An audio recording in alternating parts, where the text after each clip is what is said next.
Somewhere beyond Mars, 3I Atlas broke formation. It didn't tumble. It didn't drift. It steered, subtle, deliberate, and perfectly timed. Inside NASA, the anomaly appeared for less than a minute before vanishing from the public feed, replaced by static and revised coordinates. But NASA kept a copy, and the pattern they found wasn't random noise. It was control. For the first time, space itself felt aware of us. When the Asteroid Terrestrial Impact Last Alert System, or ATLAS, flagged a faint, fast-moving object that the Sun's gravity could not bind, astronomers realized they were witnessing only the third interstellar visitor ever recorded. Before it came Oumuamua in 2017 and Borisov in 2019, both of which behaved like uninvited guests, passing politely through the solar system. But 3I Atlas, first detected on July 1, 2025, announced itself with an energy that felt deliberate. Its incoming velocity exceeded 42 km/s, slicing across the ecliptic at an angle no planet could have delivered.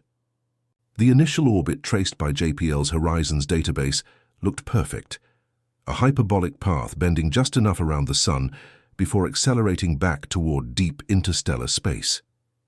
For months, the model held true.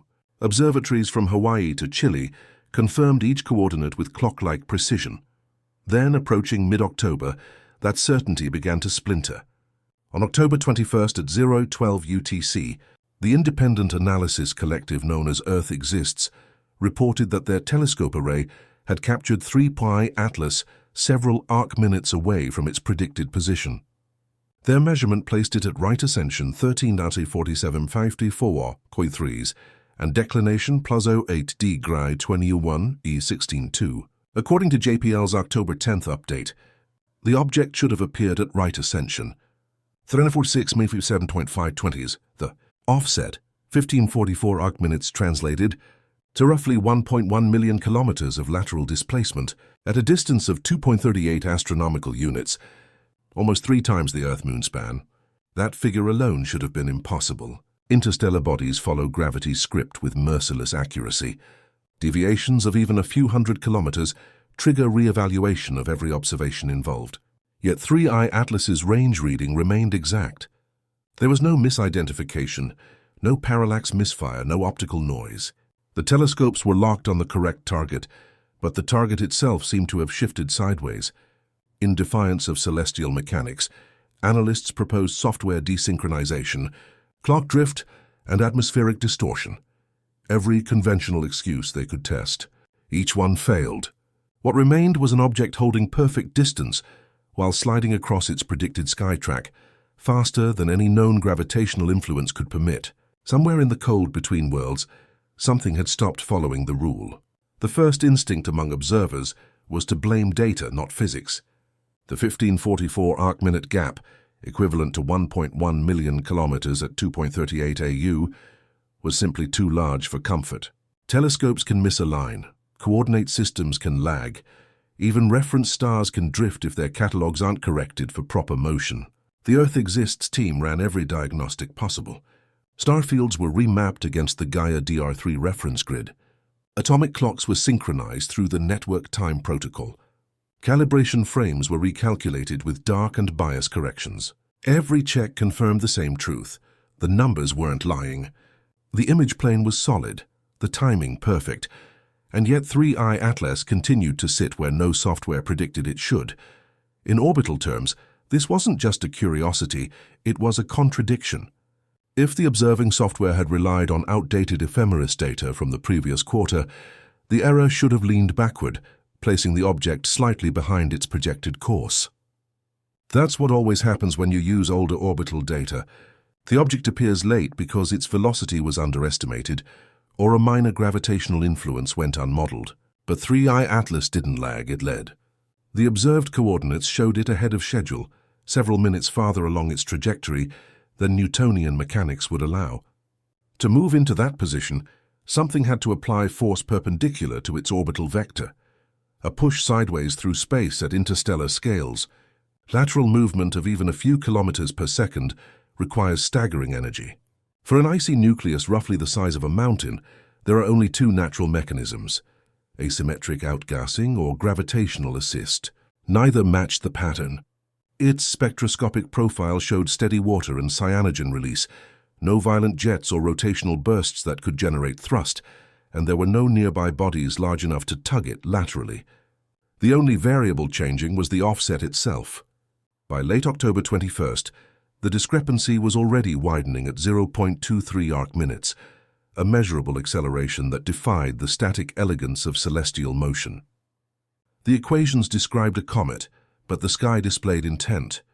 Each pixel shift hinted that the object wasn't merely drifting through sunlight and dust. It was steering. For the first time since its discovery, the idea that 3I Atlas was under active control stopped sounding like science fiction and began to look like raw observation.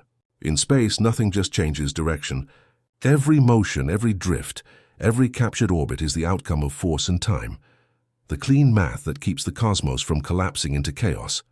But the readings from 3I Atlas began telling a story that didn't fit those rules. At first, the team thought it was a mistake, maybe a calibration slip or outdated software. Yet every test they ran said otherwise. The numbers weren't wrong. They were ahead. The comet was moving faster along its path than gravity allowed, as if it had quietly fired an invisible engine. Normally, when orbit predictions fail, scientists find a reason. A missing gravitational tug, a mistimed exposure, or an error in the model. This time nothing fit.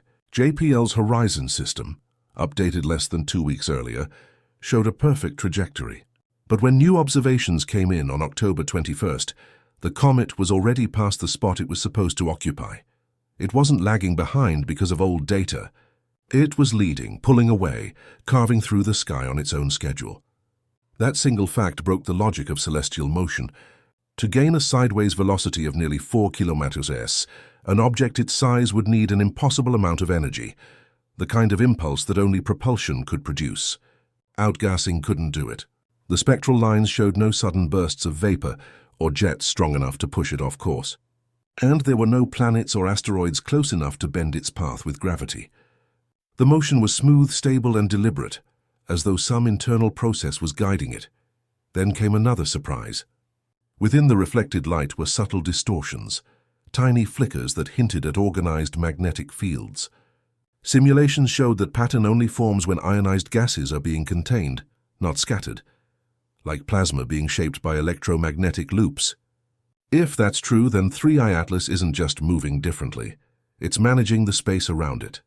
Comets are supposed to brighten as they approach the sun. Heat wakes the ice.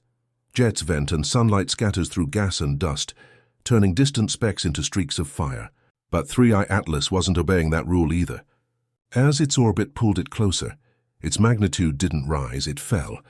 The object grew steadily fainter, even though instruments confirmed it was venting more mass than before. For an object that should have been blazing brighter by the hour, the data made no sense.